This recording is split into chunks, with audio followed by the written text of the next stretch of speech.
Sounds great. Well, thank you, everyone. So good to be with you this afternoon. Um, so good to see Mike and Sweet Pea and Ed and Barbara and Tony and Gabby and some others that I recognize. I'm still of the XGen group, so this is still weird for me. Even though I led a church through COVID, where every pastor became a televangelist, it's like this is still kind of strange. But I want to just quickly give you my perspective of Lane's introduction. There, he said to me,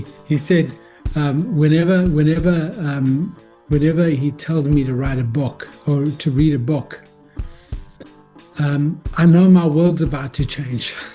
And so that's why I take some time before I read it, Lane, because it normally is very disruptive in a very good, godly way. And this book is one of the examples. So I'm going to just quickly do a screen share and we can dive right in. Let's see here. That's what I want to share. Okay. So you should see that presentation now, right? Good. Okay, so I am going to reference the book and a few other books to The Fourth Turning, but I will also say that before you buy that one, I would recommend, you're welcome to buy it, but I would recommend you buy the 2024, I think, version, which is called The Fourth Turning is Here. And it really does contain the contents of The Fourth Turning, but it's updated for where we are right now in the seculum so that book was written in mid-90s. The Fourth Turning is Here was written just last year, or published last year. So I'm going to be talking about breaking generational cycles, and what I'm talking on is really based on a paper that I wrote really recently, a few weeks ago. In fact, I wrote the paper and then Lane called me or texted me and said, would I speak on this? Which is always a good indication. What I'm doing is fairly speculative. And so I'm always nervous, like, God, am I treading on the right paths here? And so when I get that kind of confirmation, as soon as I write this paper, I get Lane's, would you share this? That tells me that we're onto something at least. So there's a QR there linking to the paper itself. If you want to read it, you can. I'll put it up at the end as well. Okay. So Daniel chapter 7. When I gave this presentation at the Chamber of Commerce, I had a guy come up to me afterwards and he said to me, that was fascinating. He said, I've never thought about marketing or selling by generation type, which is what I was talking about at the Chamber, is how do you reach people of a generation? And but then he said to me, but he said, you quoted the Bible. Why on earth would you quote the Bible? Which is really, to me, a really good sign that someone's saying, maybe I should rethink my philosophies on the Word of God because it has relevance today. So, okay, so I'm going to read just 8 verses, Daniel 7, verses 1 to 8. I'm reading out of the ESV. So chapter 7. In the first year of Belshazzar, king of Babylon, Daniel saw a dream and vision of his head as he lay in his bed. This is the same Belshazzar, I believe, who was later had the writing on the wall. Then he wrote down the dream and told the sum of the matter. Daniel declared, I saw in my vision by night, and behold, the 4 winds of heaven were stirring up the great sea, and 4 great beasts came up out of the sea, different from one another. The first was like a lion and had eagle's wings. Then I looked, and its wings were plucked off, and it was lifted up from the ground and made to stand on 2 feet like a man. And the mind of a man was given it. And behold, another beast, the second one, like a bear. It was raised up on one side. It had 3 ribs in its mouth between its teeth, and it was told, Arouse, arise, devour much flesh. After this I looked, and behold, another like a leopard, with 4 wings of a bird on its back, and the beast had 4 heads, and dominion was given it. After this I saw in the night vision, and behold, a fourth beast, terrifying and dreadful, and exceedingly strong. It had great iron teeth.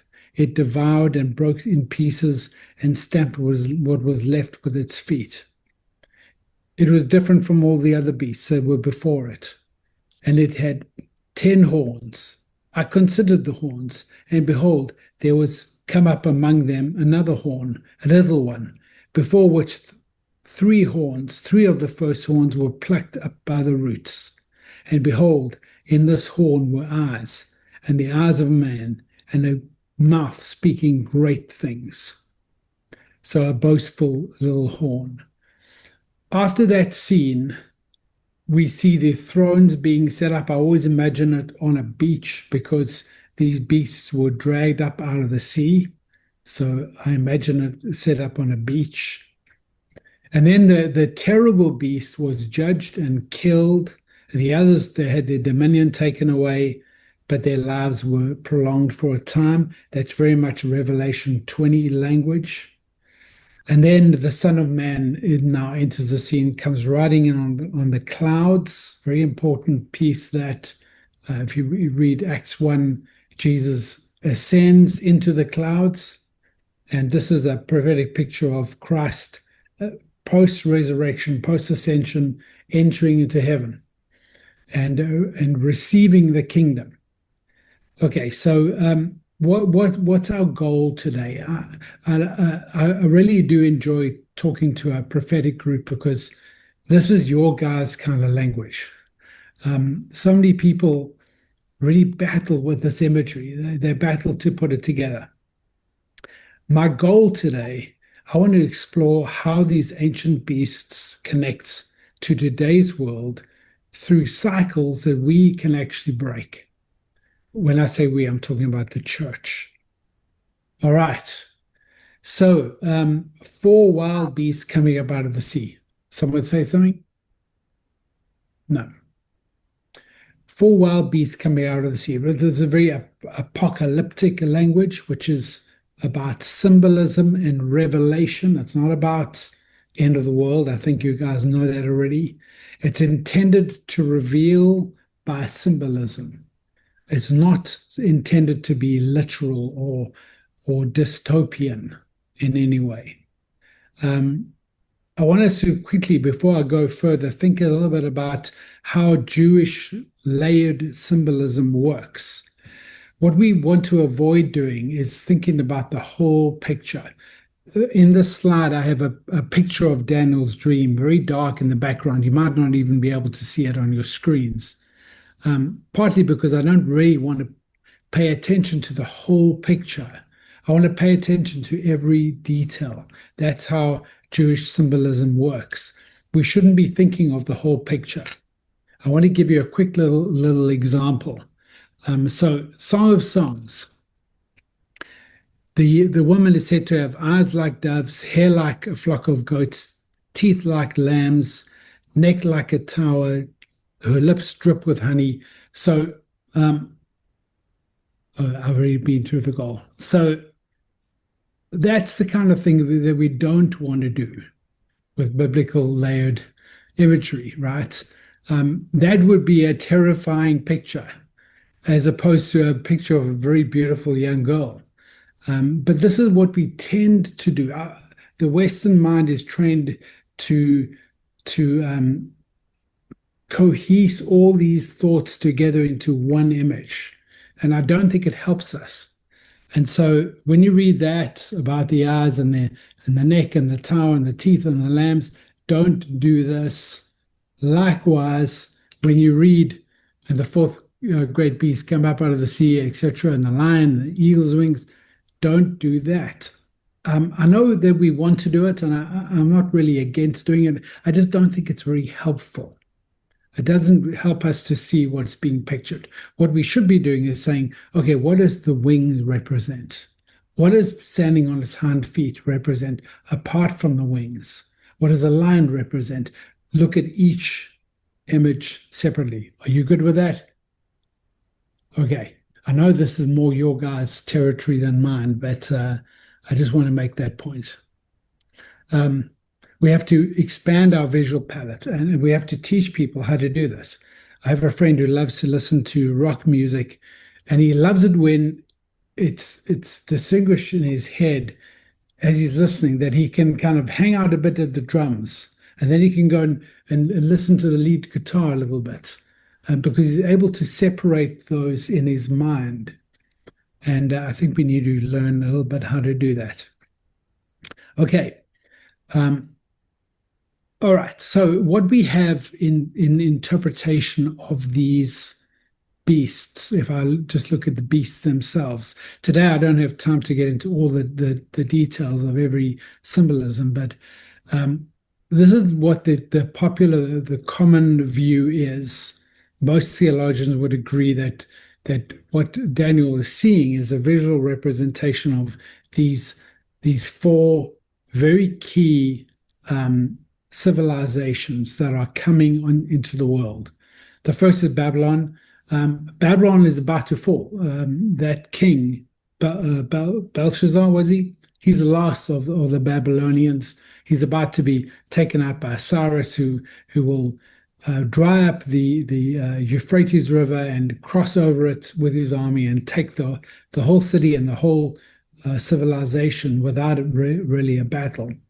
And he's a Mede.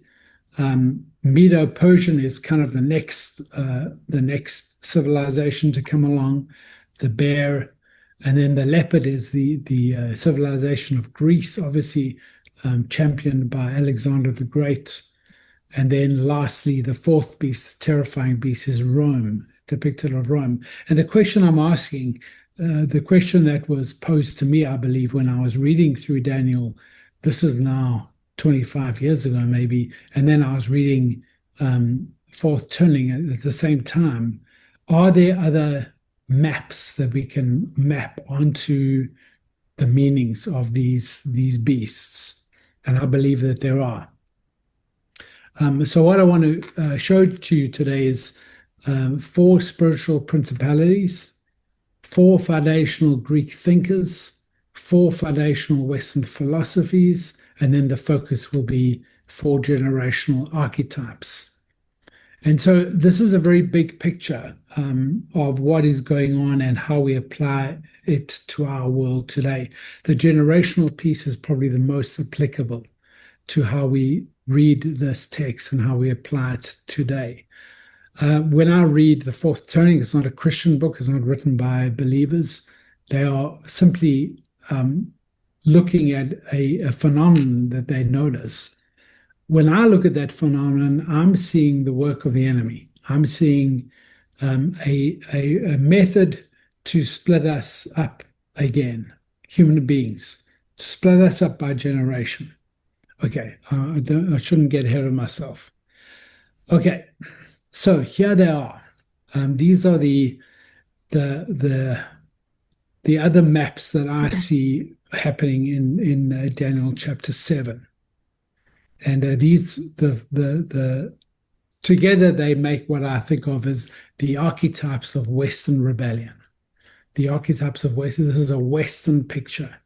Daniel in chapter 8, I believe, he speaks about the sheep and the goat. You might remember those prophecies, and that is talking about all the world's systems combined. The shaggy sheep is what we think about as religion or tribalism, and then this goat, this Western way of thinking, comes thundering across and rules over it. If you've done any travel in Africa or anywhere else where tribalism persists, you will always notice a two-layered system where you have tribal authority and it sits underneath the Western style authority that happens in whatever nation you happen to be in. So the overriding principality of the lion is pride, The overriding philosophy of the line is skepticism. The founding philosophical figure, I believe, is Socrates, and the generational archetype is the skeptic. And what I've done, just for your reference, is I've added in the nomenclature, the words that they use in the book, Fourth Turning, in brackets, artist, prophet, nomad, hero, just so that you have a reference when you're looking at that, if you get to read that book. And then I've also added in which generation would we recognize. The overriding point of generational theory is not how cool Gen Z is or how amazing Gen X is. I'm a Gen Xer, so I think Gen X is amazing. Or how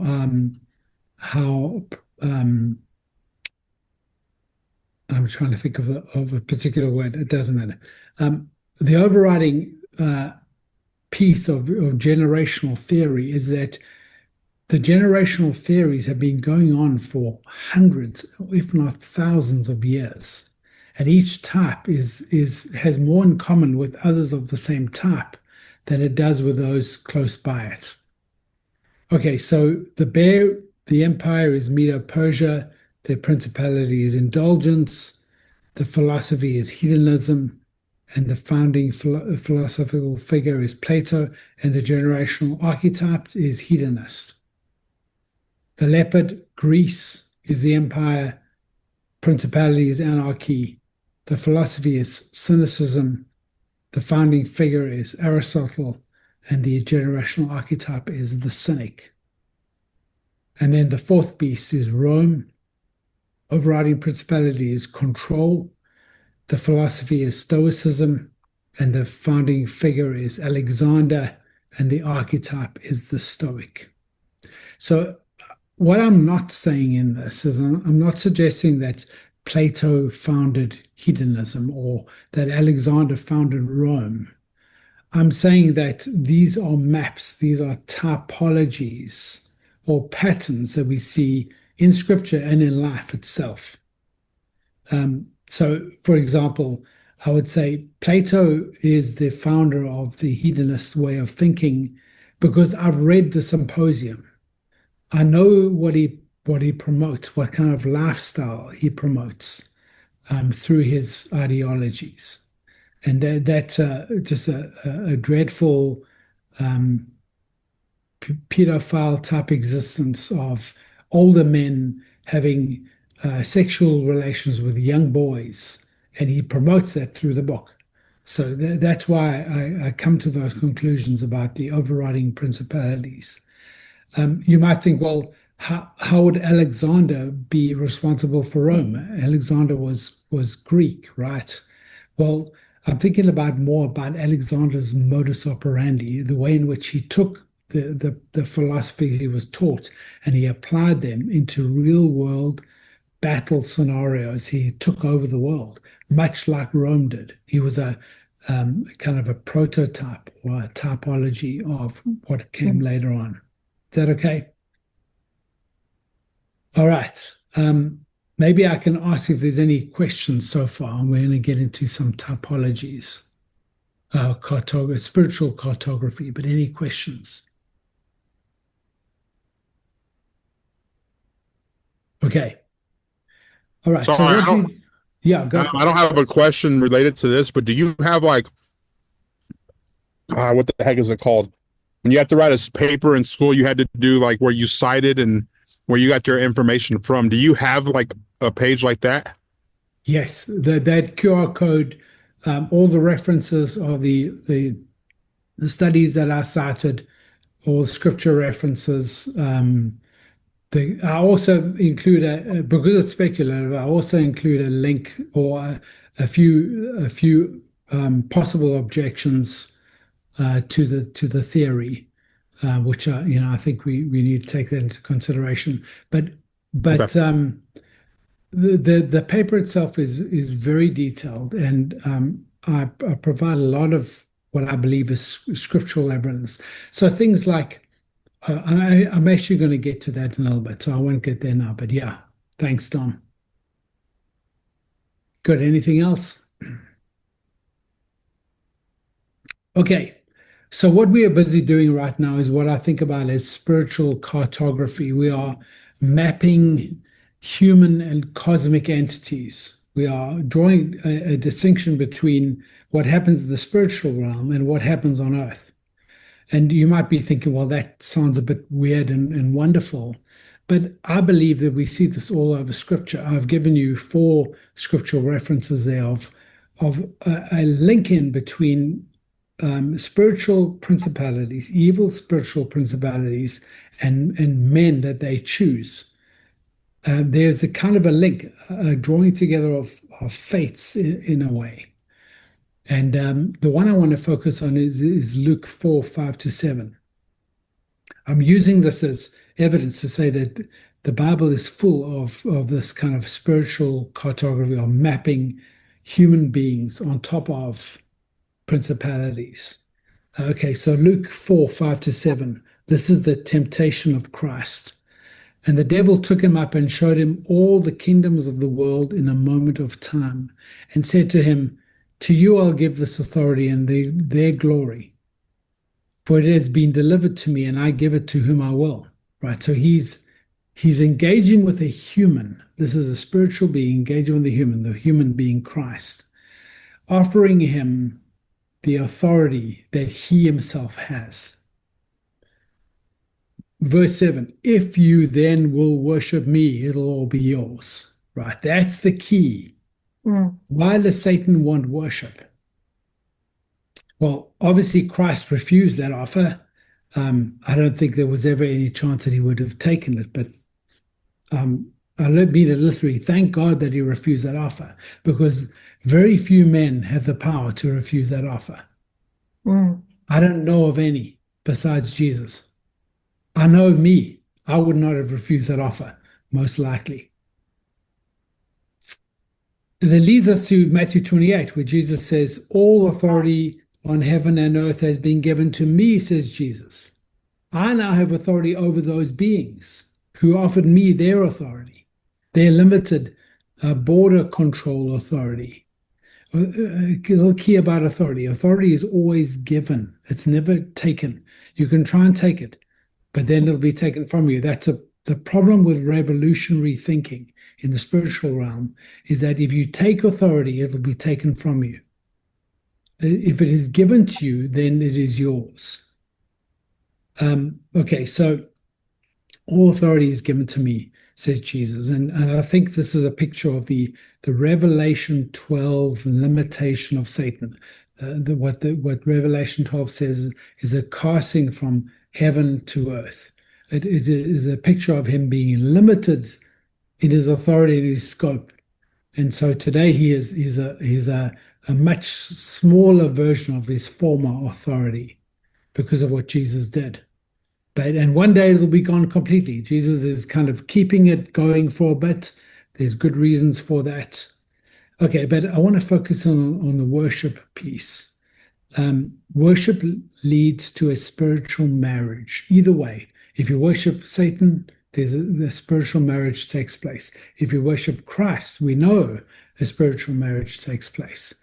We know that Revelation 19 talks about a marriage union, a wedding feast. We are the bride of Christ. All these pictures of the wedding that takes place. Well, if it happens in the positive, then it also happens in the negative, a uniting of the fates of two individuals.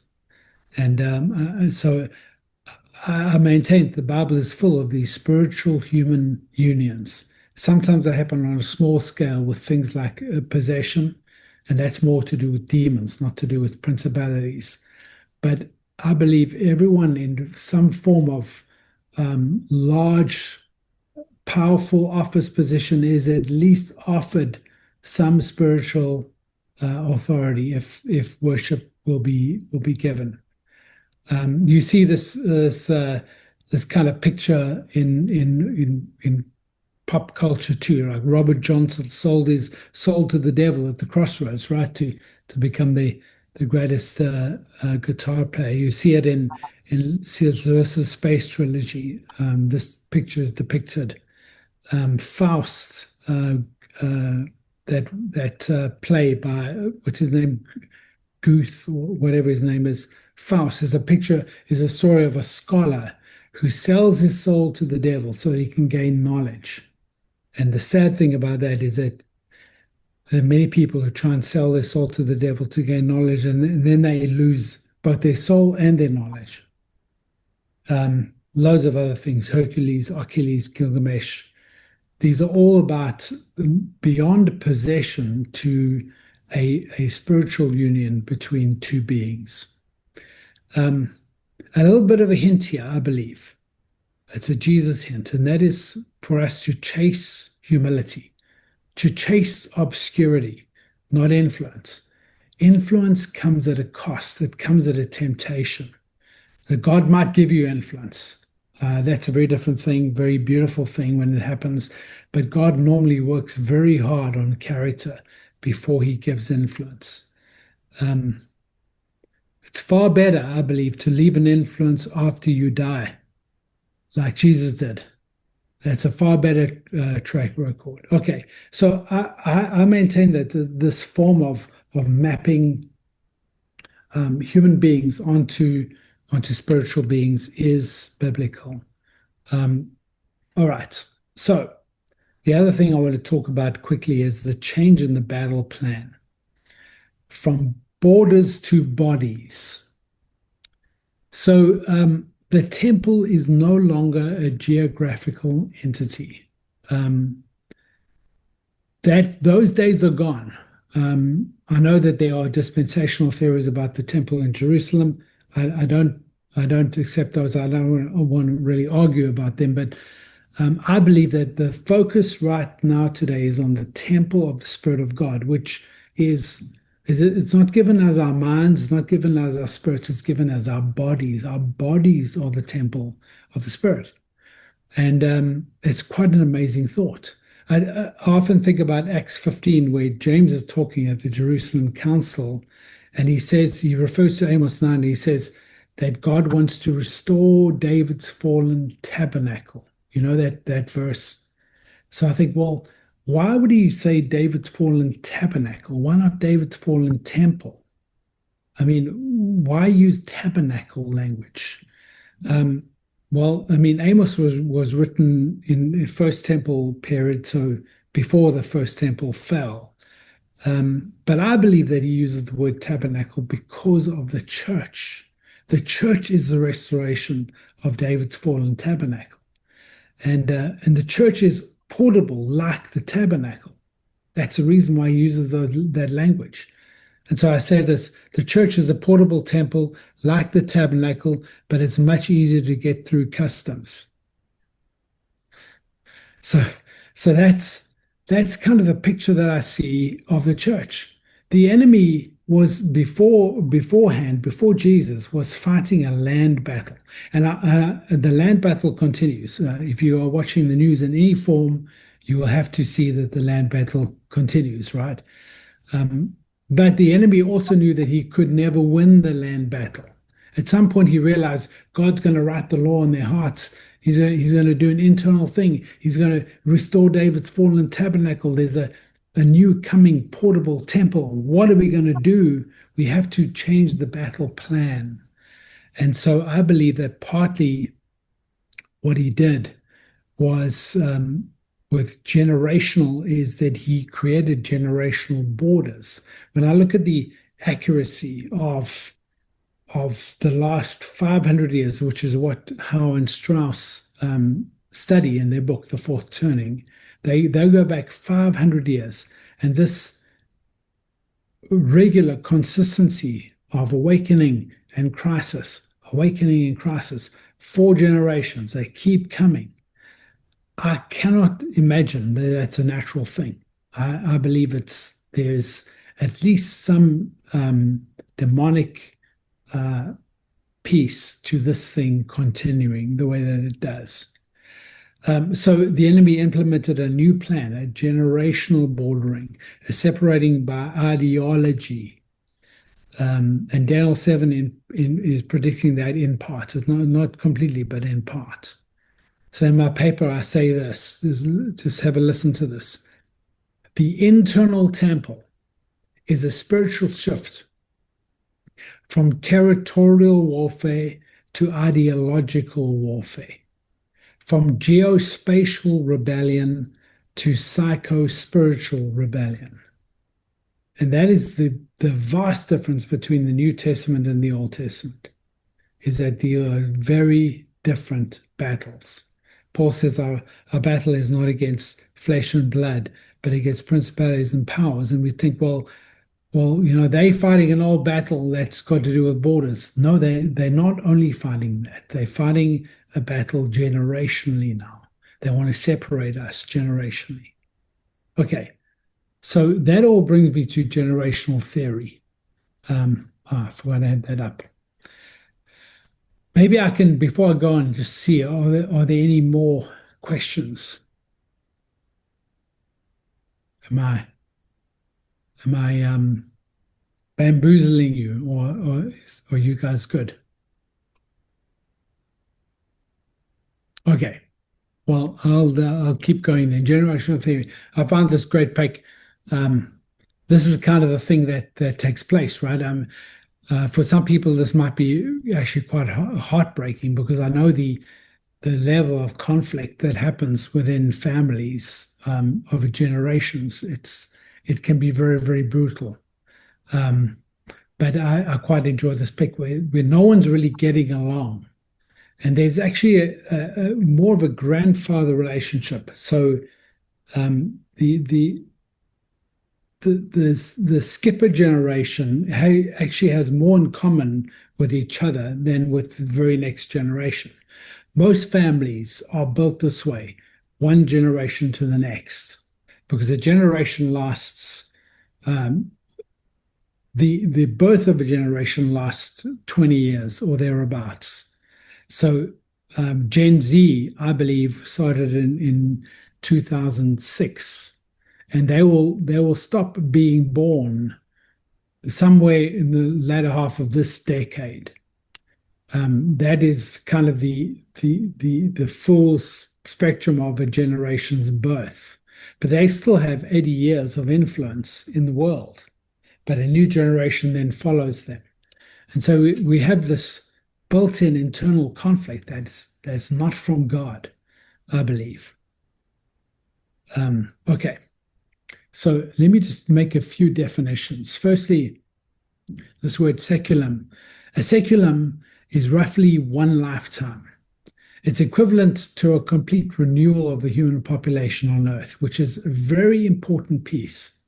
The reason I believe why the enemy wants to divide us into these four is that you may remember your grandparents. Very few of us remember our great-grandparents. You've heard stories, but you don't really know them. And so there's a separation. You can't see the similarities between what they go through and what you go through, or between your personality and their personality as a generation. And so it's a very neat trick to kind of try and keep people separate, try and blame each other for whatever you happen to be facing in the world. So that's the definition of a seculum. A seculum is divided by Howard Strauss into four generations.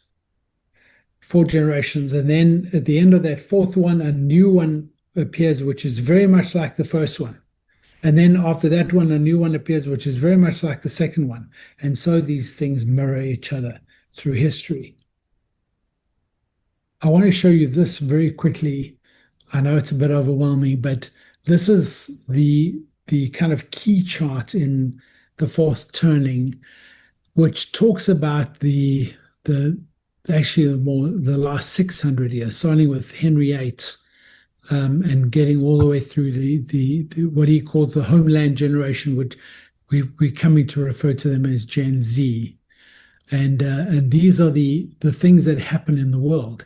And you'll see in the second to last column there was always an awakening and a crisis, awakening, crisis, awakening, crisis. I believe that's the parts that the enemy is manufacturing, certainly the timing of it. And so it's a very important study. I believe it goes back a lot further than 500 years. I think it goes all the way back to the Greeks. I think they are the instigator, the start of this. But it's a pretty phenomenal study, that.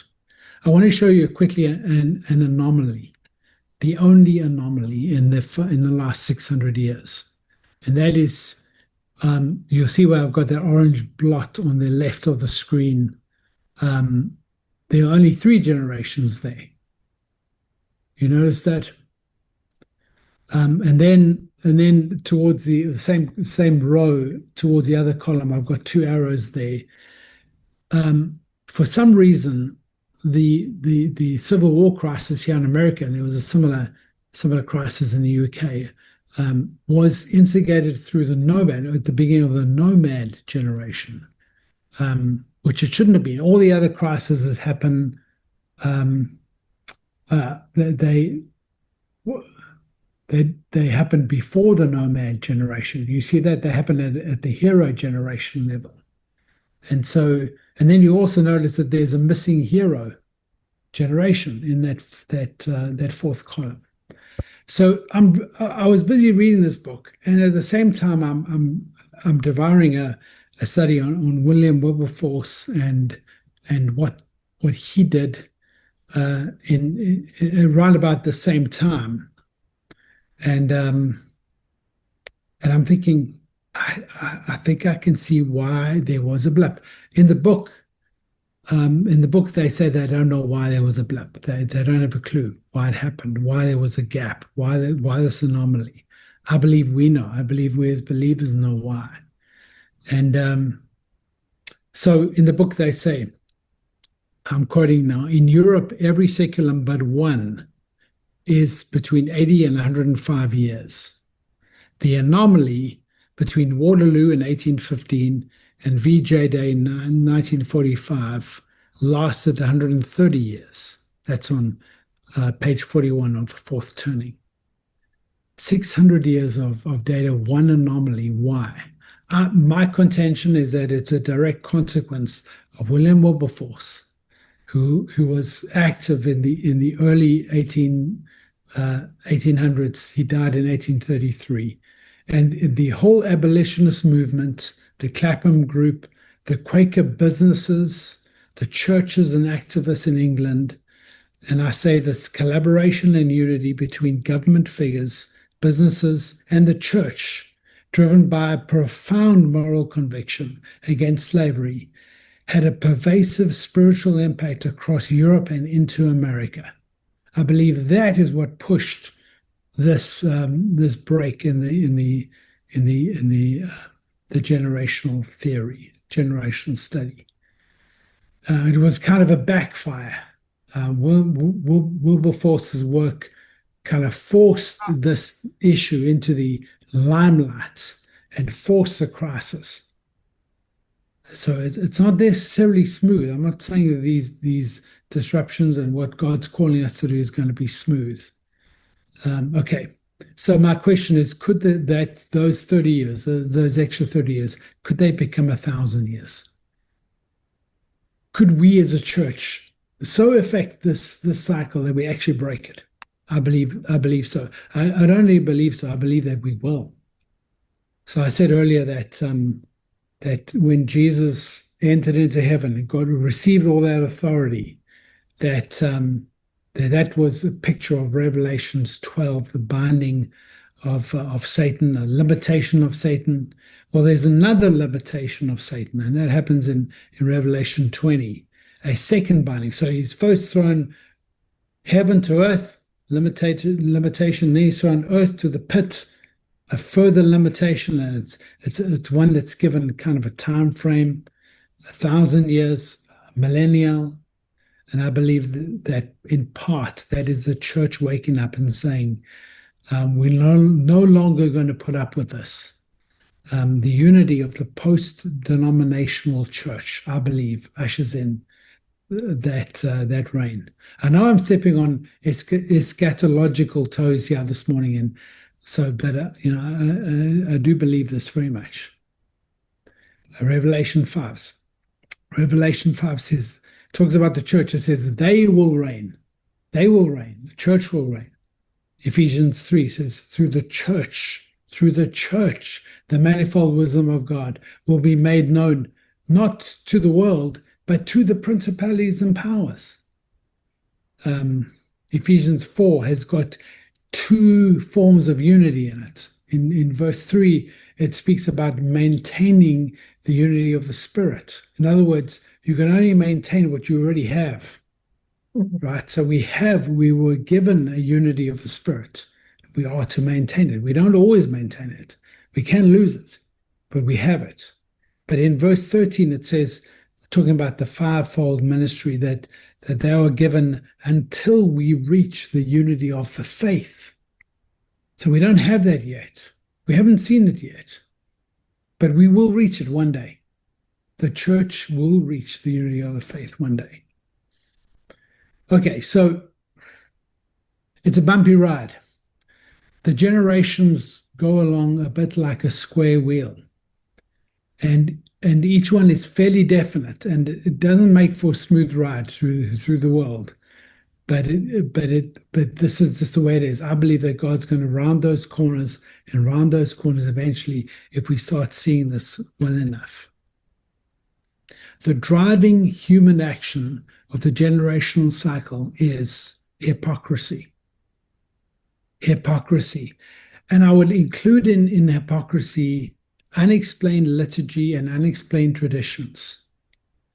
Kids see those things as hypocrisy. They may be very legitimate, they may be very good and helpful, but if we don't talk about them and explain why, the kids see it as hypocrisy. And of course, when we behave one way when we're at church, and we behave a different way when we're at home, we are going to drive the generational picture forward. We must break hypocrisy. Teenage rebellion is a myth. Teenagers don't rebel. 2-year-olds rebel. 2-year-olds throw tantrums. Teenagers reject. Teenagers get to the place of it saying, I don't accept what you believe anymore. That's what makes it so painful, is because they're at a stage now where they are forming their own opinions, and they are either accepting mom and dad's opinion or rejecting it. And so that's why it hurts so much. All right, I'm nearly done. Ephesians 6:12, for our struggle is not against flesh and blood, but against rulers, powers, against the world forces of this darkness, against spiritual forces of wickedness in the heavenly places.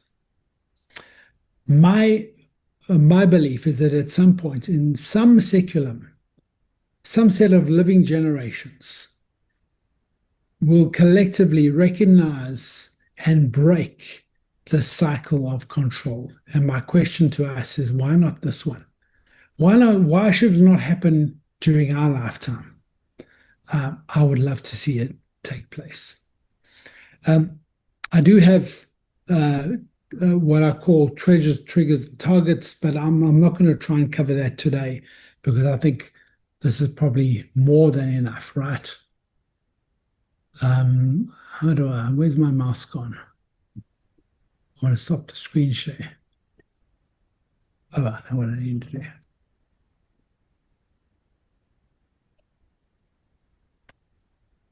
There we go. Great. So that was the download. Maybe I can see if there's any questions. Alan, there's just one other thing I want to add why this caught my attention so much. And I think many of you have heard that I had an experience in 2015 where God said to me that there was going to be revival, and that it wasn't a question of revival, but he said depending on the level of unity in the body of Christ would determine whether it moved into a reformation. And I remember being very overwhelmed and just sobbing like uncontrollably, like, God, I don't even know that I have faith for revival, let alone reformation. And he then spoke to me Psalm 133, and he just said to me, for me, he misquoted it, but it was for reason. He said, Lane, from the place of commanded blessing, and that scripture is, when the oil runs down the head of Aaron and the brethren dwell together in unity. And he Yes. said to me, Yes. from that place of commanded blessing, you will begin to see structures fall that you didn't even know existed.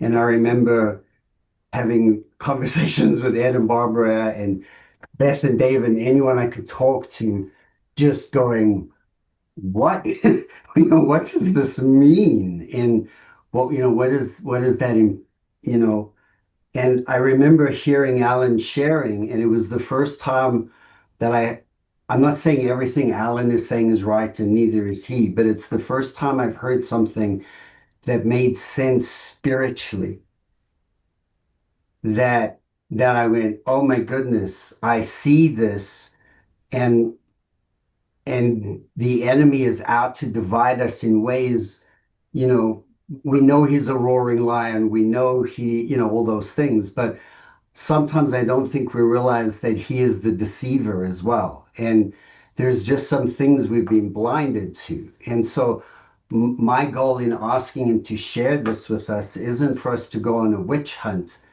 but more for us just to be aware and realize that within our cultures God builds ways for us to reach our culture, but the enemy also builds things in to try to reach them for his side. And I think if we understand some of that at times and how we relate and deal with people, I think we'll be able to function with as much wisdom, hopefully, as anointing and insight, if that makes sense. So, but thank you, my friend, for sharing that. Questions, concerns? Hey, Alan, outstanding. I've have the benefit of hearing this more than one time, and I believe the last time you shared. So I'm going to ask this question because it kind of, I think it helped to spark having you share it again with us. But I remember during COVID, I believe Lane asked you to share maybe 2021 or so. And you ended that one by saying that if we want to break the cycle that we're on, we have to go in a direction that feels like we're going on a tangent. Do you remember that? Yes. And Yes, very much. I'm wondering, now you didn't mention it this time, but I'm just wondering, could you elaborate on that right now? I know I'm kind of putting you on the spot to what does that look like? We all think we're building towards something, and then, we get to our age and then we realize, oh man, I think I'm 3/4 of the way around a merry-go-round here. And how do I get off the merry-go-round? And you said we got to go in a direction that feels like it feels intuitively like we're going on a tangent. Do you remember saying that? I do. I very much do. I'm going to see if I can pull up some imagery for that. Here we go. So while you're got doing it. that, I think the answer to that, if we may not have time to do that, but it's almost like every generation, it's a different answer to every generation, is it not? It totally is. Yes. That's a good way to put it because I mean my son Daniel's on the call as well, and he's a millennial. I'm an X-Gen, and I'll often say to him, I'm trying not to behave like an X-Gen right now, and he'll say to me, I'm trying not to be a millennial. That is what is behind it. Is like I recognize what the enemy's doing here. The trouble with generational theory is that it can be very easily confused with personality type. And it's generational theory is a generalization by definition. If I describe to you a typical baby boomer, you might say to me, I know a baby boomer, he's not like that. Granted, that's the outlier is given in a generalization. And so it's very difficult to kind of pinpoint it. But if we determine and we say, I'm not going to behave like that, because that's what the enemy wants me to do. I'm going to behave differently. So yeah, very good, Mike. I'm going to just share this with you guys quickly. So what Mike is talking about, can you see that okay? Yes. Don't worry about the words, just look at the graph. The graph is from a book called Discipling Nations by Darrell Miller. Wonderful book. Highly recommend it. So he poses this. He says, on a spectrum, everyone's worldview is found on a kind of sliding graph like that, with theism in the middle. And the answers is that so when it comes to reality, theism says reality is personal. God is reality. Animism says reality is spiritual. If you travel through South America or Africa, you see people see spiritual meaning behind everything.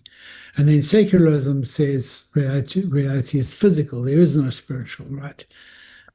And so everyone's worldview can be found in there. So I did some thinking about this, and I realized, excuse me, that actually it's much more weighted. I don't know if you can see where my mouse is, but it's much more weighted this way, where secularism forms a very small piece of the puzzle. And then I kind of saw a correlation with stumbling block for the Jews and foolishness for the Gentiles. There's a mini picture of the same continuum here. Okay, but continuing through it, I just kept on thinking about it, and I started to delve a bit deeper and figured out that theism actually covers a very broad spectrum, including animism, because even they believe in the gods, right, of some kind. The polytheists are more the mythologies of the world, and then the atheism is a tiny little bit on the end. Secularism. Then I started to realize actually this is not a spectrum at all. This is a cycle, and it's a cycle that will probably only happen once. So within the cycles that are repeating, there is also very, very big cycles, and this is what Mike is talking about here. I'm going to try and zoom in a bit on that last picture. Is that good? Can you see that? Yeah.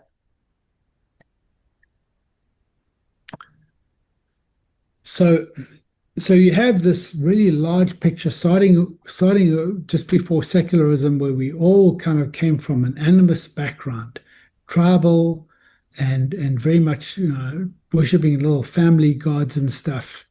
And then as time moves on through this large cycle, we get to more polytheism, and then God breaks in at some point, and God breaks in with Abraham, and he says, "I am." We have what you think about as monotheism, and from there is the tangent. This is the kingdom tangent, and we need to stay on this tangent because the rest of the world keeps spinning around, and they eventually get into karmaism or more kind of Buddhist thinking. And then Buddhist thinking is only one step away from secular thinking. In fact, they are so similar that they are becoming less and less possible to define the difference between. And then pure secularist thinking or pure atheism. Atheism actually started with the Greeks. If I was to get into the detail of the bear, the picture of the bear, the 3 ribs in his mouth. They talk about Medo-Persia, very, very much about Medo-Persia historically. They also talk about Epicurus, the founder of hedonism or Epicurism. Epicurism says, whatever makes you happy, do that. That's your ethic. And it's not a good ethic. But he asked three fundamental questions on the existence of evil. And I believe that is what the three ribs represent. So secularism, I believe, starts with the Greeks. And it has its final formation at the Enlightenment. That's when people first started saying, well, actually, maybe God is dead. Maybe God never existed in the first place. And then from there, we have the atheist worldview. It is a tiny, tiny sliver of human population in all time. And so our role is to stay on this tangent, relational monotheism. And so I think that's what Mike was referring to, right? I don't know if there's any more to that. No, that's all I have there. Hey, if I could add to that, being a millennial with the mindset of let's go do stuff, maybe. I think the part of it also is what it means to be the different generations that we are, and practically what that works out in. Because I mean, I think a part of it means that what may be an issue for me as a millennial is not an issue for a baby boomer or Gen X. And I think, like, for me, the one thing I try to work on in myself is I can be idealistic about things, and I need to tame that in. Now, for Gen X, maybe you need to be a little bit more idealistic about the world. And so I think practically, and that probably is what the tips and or the triggers and attractions thing you were talking about there. But there are definite things that, you know, if you are in a specific generation, you need to watch yourself. And if you're dealing with a generation, you need to watch how you deal with them, because they're living in a different world, just the way that their brain works and whatnot. But it also is comforting because, you know, because it's the 80-year cycle, it's easy to feel like, well, you don't know what was before that. But it's Ecclesiastes, right? Nothing is new under the sun, which then goes into this idea that, you know, God is not fazed by this because this has happened before, and we've come out of it just fine. And we've actually been able to break the cycle for a while, like you spoke about with Wilberforce. So it's nothing new. It's nothing like, not like new enemies are coming up. It's what we fought already. It's well defined, and if we're clever about it, we can actually tangent off of the generation tendencies that maybe we're born with. Dan, can you turn on your camera quickly so we can see what you look like? Sure, let me get out of the sun. There we go. Yes, it becomes that practical that we actually can do things by just recognizing what the enemy is trying to do. Blaming my parents for the world that we have, or blaming my kids for not, X, Y, Z. I think we need to kind of get out of that mode of thinking and start to think much more in terms of love your neighbors yourself. One of your neighbors is a generation on either side of you. And I remember, one of the things that I learned that sounds bad. One of the things from Dudley Daniels that has always stuck with me was he was the first person I ever heard talk about multi-generational Christianity. Yes. And I think this is also important because we tend to see churches rise and die within generations. And the goal or the responsibility specifically on the apostolic and what God is doing now is that multi-generational view where it builds that way, where it's not just about one generation, if that makes sense. So I appreciate what you said, Daniel. So just to add to that, I was chatting with Ian McKellar the other day. Some of you may know Ian McKellar. And we were talking about being apostolic or apostolically minded. This is a group that understands that concept well. And I was saying to him that we need to be apostolic not only to the world, but to the other generations. We must think apostolically across generational borders. Very good, Alan. Something that struck me while you were talking was there's the scripture about the sins of the fathers down to the third or fourth generation. Yeah. And as you were talking, I was thinking about the fact that, if we want to make it more practical, we have to forgive our parents, but we also have to be willing to hear from our kids and our grandkids and be willing to apologize That's the only Yes. way you break that cycle and you can keep the generations together is through love and forgiveness and being humble, you know. I mean, Yes. it's hard to Yes. hear your kids tell you, man, you messed me up, or you know, they'll say this really hurt when you did this, and I want to explain to them, well, that's because this was going on and this was going on and you didn't know this whole Yeah. piece. Yeah. That's not what they want to hear. What they want to hear is, I'm sorry, I messed up. You know, so Yeah. that, and just in a practical way, if we could learn to forgive and to apologize, it would go a long way. Can I- So true. Can I ask a question to piggyback off what Sheila just said? So I read the fourth turning, the first one, but I didn't like get as much out of it like the first time. Generally, I have to read things 2 or 3 times to get everything from it. But as Sheila asked that question about the generations, so there's the artist, there's the prophet, there's the nomad, and then there's the hero, right?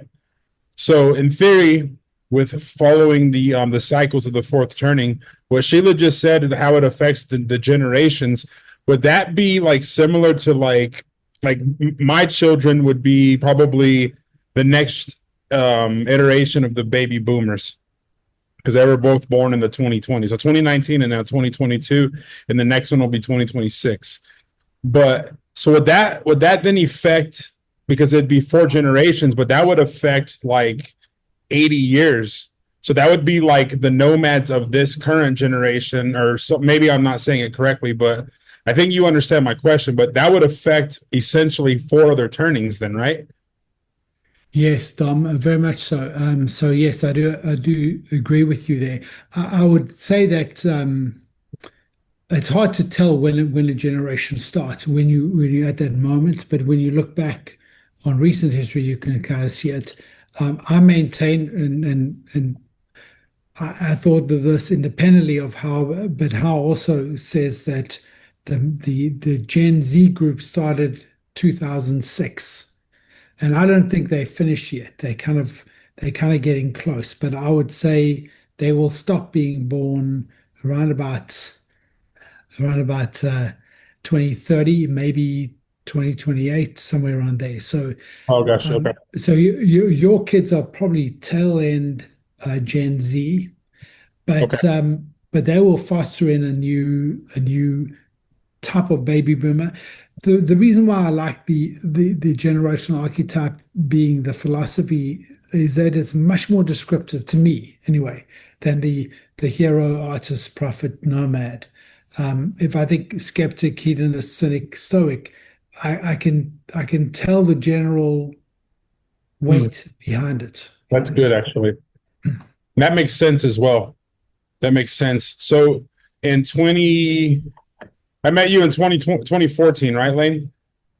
So 2014, around then. So right after I met Lane, he I guess the guy doesn't consider himself prophetic, but he's very prophetic at one of our sister churches. His name is Charlie.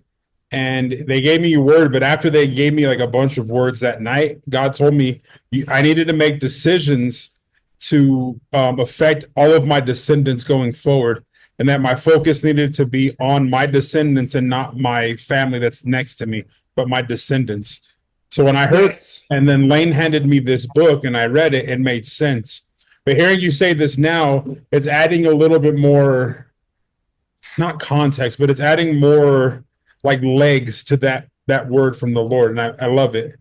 I think it's like very profound what you're saying, actually. So sorry, I'm thinking out loud. Forgive me. No, it's good. You know, you think about the ideology of equality or equity, and you think, well, who doesn't want to be equal, right? I mean, let's pursue that. But then I think a little bit further about it, and I think the one office in this world that is not about equality is parenting. Parenting is about, I will lay my life down for my kid. I will go to the ends of the earth for my kid.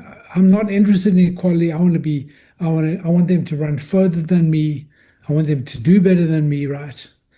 So equality is actually not as high a bar as we think it is, because we're not thinking generationally. And you know, just to also add to what Cheetah was saying, yes, to own up to the mistakes that we make. Every one of us makes mistakes. Trying to think of the name of the author who wrote Wild at Heart, Eldridge, John Eldridge. John Eldridge, yeah. He speaks about the father wound, that every dad leaves a wound, especially in his son. And you can try and avoid it, but you're gonna leave a wound. And you have to admit to it. If you're gonna break hypocrisy, you've got to say, my son, this is where I went wrong. Yeah. But then also you must be careful, especially if you are from either the silent generation or Gen X, those type, the cynic and the skeptic types. You must be careful not to give your kids too much, because you grew up with a little, most likely, if you're from either one of those two generations. And so you are very likely to give your kids everything you didn't have, and that will not necessarily help them. We've got to be careful on both ends. We must apologize, own up, also must not make life too easy, if that's okay. And then conversely, it's important to recognize if you are baby boomer or millennial, not to expect too much from your kids. And because I find myself like doing that as a millennial, like my kids should be performing at this kind of level. And it's there's a balance there, especially as a father, because you do want to see your kid grow, but you have to be careful that you don't, put your kid in a place of privation, because it was like this for me when I was growing up in that kind of mindset. Like that's one of the triggers of either generation type. But speaking as a grandfather, Dan's kid performs at all the right levels. I got to worry about him giving my kid too much. That's the problem. Chuck, go ahead. Hi, Alan. Just a question, kind of along Sheila's question about practical aspects of this. You mentioned hypocrisy, and that seems to be kind of a key piece of something that we should work on, avoiding hypocrisy. But just in your studies and just knowing about this over the years, have you found like a few things that are just practical applications that we could do and kind of, encourage other people to do without, explaining the book? What could we just do sort of on a regular basis that would diminish the problem, that would help, help us along in these things? Yeah. Well, one of the key ones is the way that we pray. I think when we pray, we should use regular language. My view, you may disagree with me, but the prayer that kind of you change personalities to pray. You suddenly become another being. You use different words and stuff. I think even Jesus warns about that. I think when kids see that, they're like, oh, what happened to dad? Or what happened to mom? What happened to the pastor or whatever? He was having a chat 5 minutes ago. Now he's another. Was he kind of, did something take him over or something? It becomes very confusing. And so the way we dress, I mean, I'm Christian, so I'm not against dressing up to go to church, but if we are only doing that for church, you know what I mean? It kind of just sends a wrong message, in my opinion. The way we own up to stuff. Like Sheila was saying, I also think the way in which we handle conflict. Conflict is such a gift. When I first became a pastor, the guy who brought me onto his team, he said to me when we're having a kind of interview of he wanted to bring me on the team, he said, "Have you got any questions?" I said, "Well, I don't like conflict. I don't really do conflict very well. So, don't count on me for that." And so he said to me very wisely, he was a baby boomer. He said, "Well, either you're going to get good at it or you're going to give up." Yeah. And I've learned to appreciate the benefits of healthy conflict. Healthy conflict builds and brings people together. But when we are defensive, we cannot do conflict well. And so recognizing personality type, being empathetic to others, learning how to listen. Learning how to listen will probably fall underneath hypocrisy in terms of importance. Listening to gain information, not to form another argument, is such a missing skill.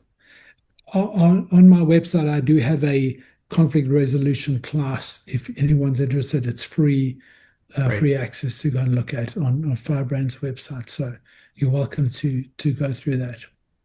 Great. Thank you, Alan. Sure.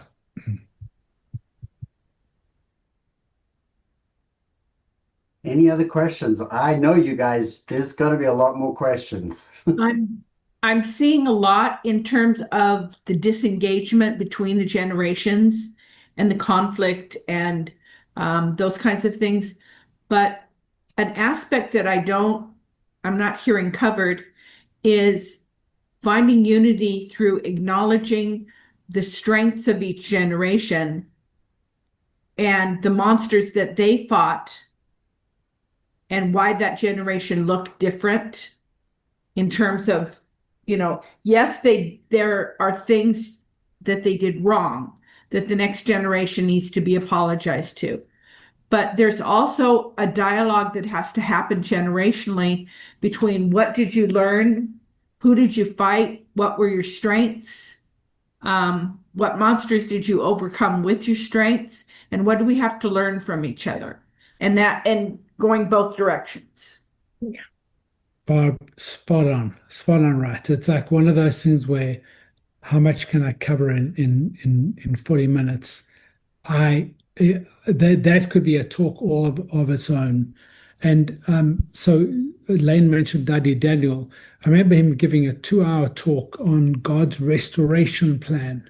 And he went through all the denominations. And he said, God restored that. And then God restored that. And then God restored that. And then God restored that. It's so easy to say, well, you Baptists believe that. And you Lutherans believe the next thing or whatever. And form divisions. But to hear each other's stories, I think it's exactly why God said to the Israelites in the beginning of Joshua, make a memorial. And then when your kids ask you, tell them what I've done. Tell them the stories. And we none of us are good at that. I remember something happened with Meg and I when we were much younger, and Daniel was only kind of late teens when he found out about it and was devastated by it because I neglected to tell the story. I neglected to talk about the battle that we went through.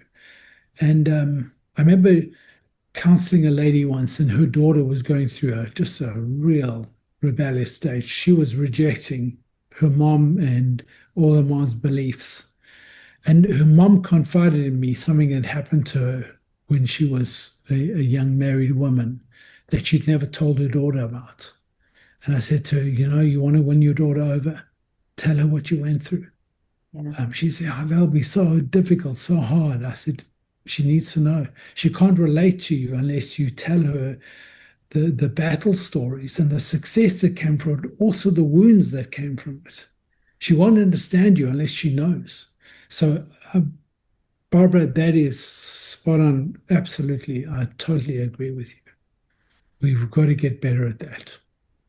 I can add also, like, practical thing, if you are in one of the older generations, please write. Like we live in an age now where, like, we are one of the first age groups where everyone has access to publication. And so one thing we did with my grandfather is we gave him several questions and asked him to answer from his life, just the story of what he went through. And he wrote, and we ended up with like a 100-page book of just what his life was like that he wouldn't talk about because, it's in the past. This is the first time where any of you can write a book and it's not expensive to do. So if you want to pass on to your kids and your kids' kids and to the future generations, what was your life like? There's programs out there. I know there's one called Storyworth where they'll send you a question every week and then you just email the answer back to them. And at the end of the year, they'll send you a book of all the answers. If you're younger, like my age, or maybe into the X generation, get your parents to do this. Get your parents to write down what their lifestyle was. because that's how we pass on information to the future generations. Once it's written down, I mean, that's a gift from God that we can write down our histories and we can pass that on. And my generation, my ancestors didn't do that, but I'm hoping that we can start doing that now moving forward. Can we do something like a page of links from you guys? That way we could have it as a reference. I think this is all valuable, and I would like to have it. If nobody else, I would love to have it if you could do that. Sure, absolutely. That book that Daniel speaks about, my dad does not do anything technology. And so he wrote it all out in longhand. I asked him 100 questions. What was the first time you got into trouble with the law? Tell me about your father's first job. Tell me about what your experience was of World War II. My dad was born at the beginning of World War II, so he was a young kid when it ended. Tell me about your first job, that kind of story. And he wrote it all out in longhand, and Daniel did the job of putting it into a digital format so we could print the book. But yes, I totally agree. Write down what you went through. Let people know. Yeah. Did you share those questions, Alan? Hello, yes. So this is me, Dinah. I want to add some stuff in because I'm part of Gen Z and stuff. I think one of the biggest issues with my generation and probably even Gen Alpha is like very apathetic. They don't care about history. They don't care about like, oh, well, like my grandma, she was raised up on a farm and she did this and that. She went through like, let's say, slavery and stuff. They don't care. Like they're like, what does that have to do with me? That happened so long ago. That has nothing to do with today. And to me, that's crazy because history will always repeat itself. But then it's also like at the same time, they will justify why they don't care and why it's okay for them not to care on anything. So I think it's just like, and even what I forgot his name, but with that like gentleman was saying about I forgot what I was gonna say. Well, but what else did I say? What else did I say? But what Dinah was saying was that because in her generation, they're taught how to go after the money. So it's all about the money. It's all about the finances. It's all Yes. about what they see on TV as far as all these reality shows. They don't care about the history of what other generations has been through. And then another thing too is that like my mom's generation, like they witness stuff. They witness, let's say, people getting killed in the streets every day. They witness, let's say like people killing LGBT people, like so much violence in real life. My generation has not done that. Like that we haven't experienced that. So when you don't have that experience, I get in a way why they don't care, but it's not to me, it's an excuse not to care because in the end, trauma repeats, generational things repeat and history repeats and it tells us where we're going. And it's literally so valuable. And I think it's kind of like the enemy because it's like the enemy doesn't want people to care. They don't want my generation to care at all. Because they're like, well, so what that my uncle got beat to death in the street in 1974? Like, what does that have to do with me? I don't know him. He's dead. Like, yeah. So true. And so that So tells true. us how to pray. That's what I love about that. It tells us how to pray for the generations that has come after us. Definitely. And then with social Yes. media too, like social media influences like a lot with just what people want and their goals. And society has brainwashed people to think that like working a 9-to-5 job is gonna get you like everything that you want. And so they're so focused on the money that they will do anything. Like most people in my generation, they will do anything for money. And like they might even sell drugs, let's say, or do stuff like that. And it's like the enemy trying to like make an illusion for them to do those things, to step outside Yes. of what's right. And like it's like a temptation, but it's more than that for some of them. For most of them, it's like their everyday life. Like they love social media. They love, let's say, OnlyFans. That's like a website you can do explicit stuff on. But like they love that stuff. They love sex. They love the music. They love all these things. And then like all the soul ties with having sex, and then all the things that they value. That's why the life is that's why they are how they are. Like it's Right. so crazy. Yeah, very good. I always think that traveling intentionally through the generations is a lot like traveling in the world. I mean, who doesn't want to travel, right? You get to see other cultures, you get to see how people behave in different circumstances, how their families are structured, how their cities work. Well, you can do that same thing by just traveling through the generations. The way that you do it is you have an interest, you take interest in what your parents went through. You can travel into the future too. It might be a bit more imaginative or prophetic, but it's much easier to travel into the past because we can then learn things that our parents learned. So I totally agree with you. I think if we did more of this, if we could kind of have a message for this current generation, the Gen Z group, is take an interest not just in history. I mean, history is a wonderful thing to take an interest in, but take an interest in your family's history. Tell me more, Mom. Tell me more, Uncle. Tell me more, Grandfather. I want to know more about what it was like for you. And then if we leave enough written material, then we can pass it on to generations, because none of us can go back to our great grandfathers and say, tell me about your life, because they're gone. And so, we have to then start relying on history, and history is very helpful for understanding the generations and what they went through. So great points. Thank you. I think this is an example kind of what I was talking about, because one of the things that might be helpful, because it isn't that the millennials don't care about anything, it's just that they haven't been asked, what is it that you care about? Right. And if another generation that has held the microphone for so long turns to them and hands them the mic and says, tell me what your values are. Tell me why you're motivated by money. Tell me, I perceive that you're motivated by money. What are you really motivated by? And give them a chance to have a voice so there can be a dialogue, rather than simply allowing accusation to rule the day and saying the things I cared about are the only things that matter. And to reject that generation is to reject the things that they cared about. And so I think that dialogue between the generations, not just hearing one generation's story from their perspective, hearing the other the older generation hearing the younger generation's story, and hearing what frightens them and why they reject our values, and what motivates them and what their perspective on certain events are, would allow another perspective to the younger generation, saying, oh, maybe this has to be a dialogue. Maybe I have to understand why you valued that, not just reject your value system. And Barbara, that's a two-way street also. It's so true. Because, to ask the current generation, why do you guys only value what you can make? Well, why is it so narrow that it's just about now? They've got a good reason why. It's not like they're kind of coming up with it in their heads.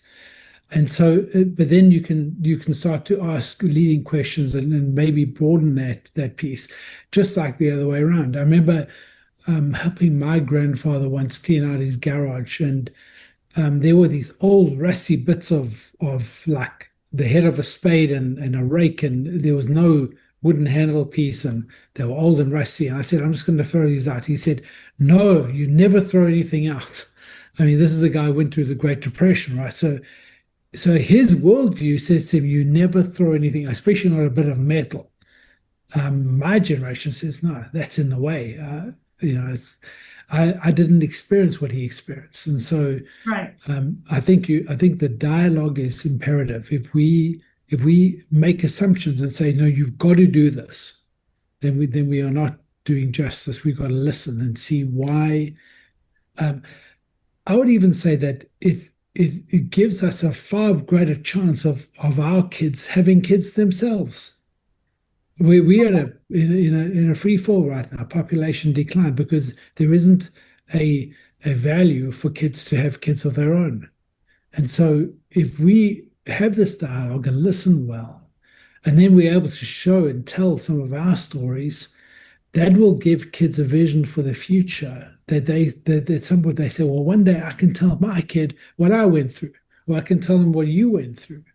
And so then immediately there's at least a spark of saying, let's have more kids, right? Let's do it the right way. Let's get married first and let's stay married, but let's have kids.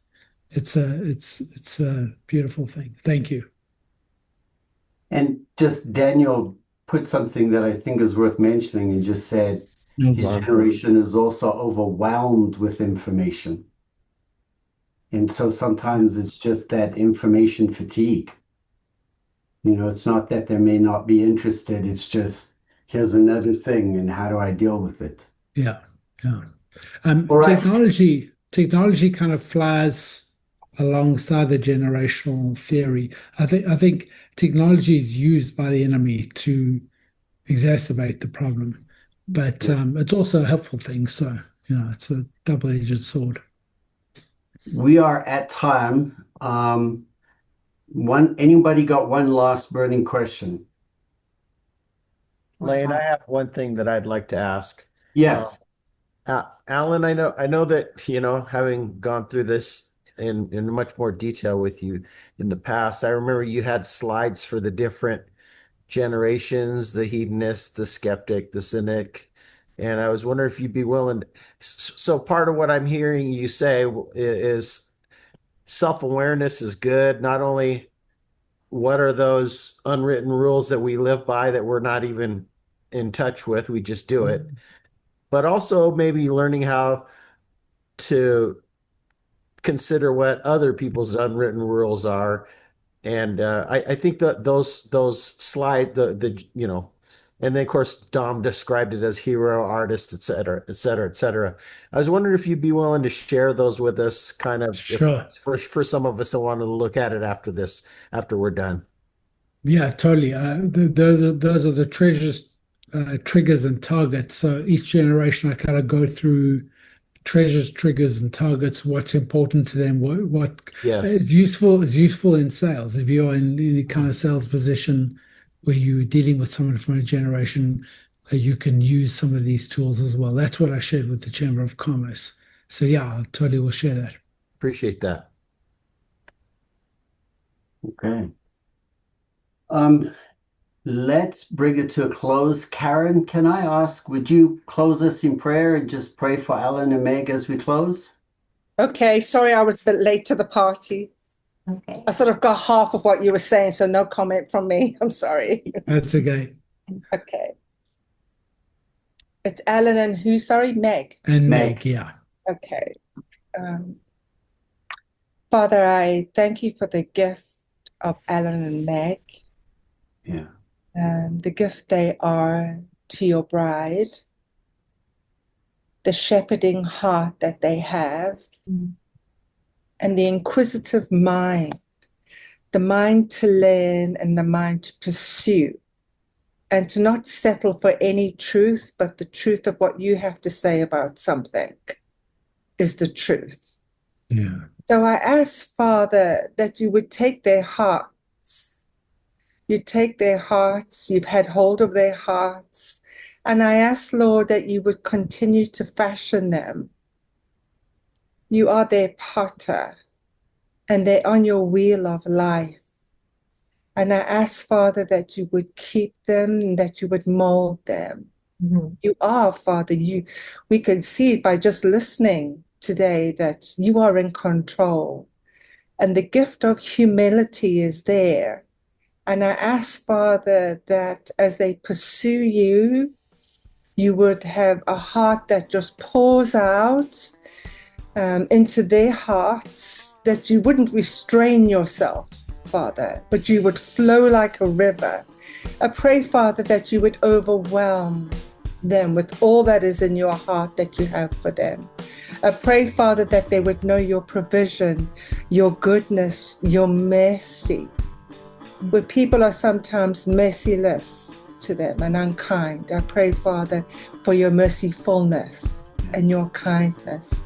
I pray, Father, that you would continually go ahead of them, You would make ways where there are no ways, that you would break into their lives again and again, and specifically in the area of finance, your provision financially, that they would lack for nothing, but they would know the glory of your provision and will be able to testify for what you have done in their life.